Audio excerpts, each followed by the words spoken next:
Lumpur Lapindo, kejadian ini mengubah hidup ribuan orang dan sampai sekarang masih menjadi kontroversi. Apa penyebabnya? Siapa yang seharusnya bertanggung jawab atas semua ini? Mari kita kupas secara mendalam. Semua berawal pada 29 Mei 2006, ketika PT Lapindo Brantas melakukan pengeboran sumur gas di Desa Renokenongo, Kecamatan Porong, Sidoarjo, Jawa Timur. Saat pengeboran mencapai kedalaman sekitar 2,834 meter, tiba-tiba terjadi semburan lumpur panas dari dalam tanah. Awalnya, semburan lumpur ini tampak kecil, tetapi dalam hitungan hari, volumenya terus bertambah dan mulai menggenangi wilayah sekitarnya. Para ahli mulai meneliti penyebabnya.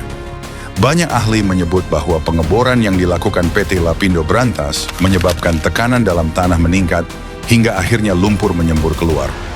Namun, beberapa pihak termasuk PT Lapindo berpendapat bahwa semburan ini disebabkan oleh gempa bumi yang terjadi 2 hari sebelumnya di Yogyakarta. Waktu berlalu, namun semburan lumpur semakin besar dan dalam waktu kurang dari sebulan, lumpur sudah menggenangi pemukiman warga, jalan raya, sekolah, hingga tempat ibadah. Pemerintah dan PT Lapindo mencoba berbagai cara untuk menghentikan semburan, tetapi semuanya gagal. Mereka membuat bola beton, lalu dimasukkan ke dalam lubang semburan untuk menahan tekanan lumpur, tetapi tidak efektif. Akhirnya pemerintah mencari solusi lain, yaitu membangun tanggul di sekitar area yang terdampak untuk mencegah lumpur semakin meluas. Lalu mereka juga mencoba mengalihkan aliran lumpur ke sungai.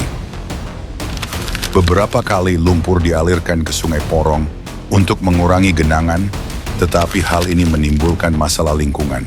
Berbagai cara sudah telah dilakukan, namun lumpur tetap menyembur tanpa henti.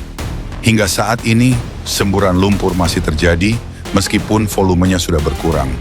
Lumpur menenggelamkan 16 desa di 3 kecamatan, menyebabkan lebih dari 60.000 orang kehilangan tempat tinggal. Banyak warga yang harus mengungsi dan hidup dalam ketidakpastian. Mereka kehilangan rumah, tanah, pekerjaan, dan sebagian besar aset mereka. Beberapa warga akhirnya menerima ganti rugi dari PT Lapindo Brantas, tetapi prosesnya tidak mudah. Banyak yang harus menunggu bertahun-tahun sebelum mendapatkan pembayaran, dan beberapa bahkan tidak mendapat kompensasi yang layak. Siapa yang harus bertanggung jawab atas bencana ini? Perdebatan antara PT Lapindo Brantas dan pemerintah berlangsung lama. PT Lapindo Brantas awalnya menolak bertanggung jawab dan berpendapat bahwa semburan lumpur adalah bencana alam.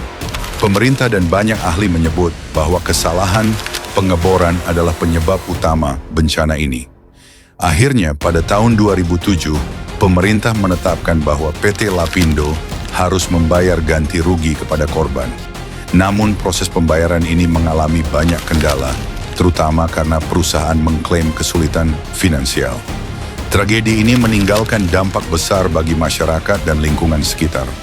Bekas area pemukiman kini menjadi lautan lumpur dengan kedalaman hingga 10 meter lebih. Selain itu, banyak warga yang kehilangan pekerjaan dan terpaksa berpindah ke kota lain untuk mencari nafkah.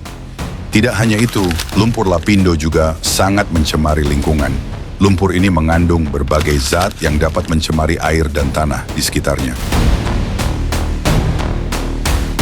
Tetapi daerah ini kini malah menjadi destinasi wisata bagi orang-orang yang ingin melihat langsung dampak bencana ini. Hingga kini, lumpur Lapindo masih terus menyembur, meskipun dalam volume yang lebih kecil. Kasus ini menjadi pengingat penting akan risiko eksplorasi sumber daya alam tanpa perhitungan yang matang. Kasus lumpur Lapindo adalah salah satu tragedi industri terbesar di Indonesia. Ribuan orang kehilangan tempat tinggal dan mata pencaharian, sementara perdebatan tentang penyebabnya masih berlangsung. Bagaimana menurut kalian? Apakah ini kesalahan manusia atau bencana alam?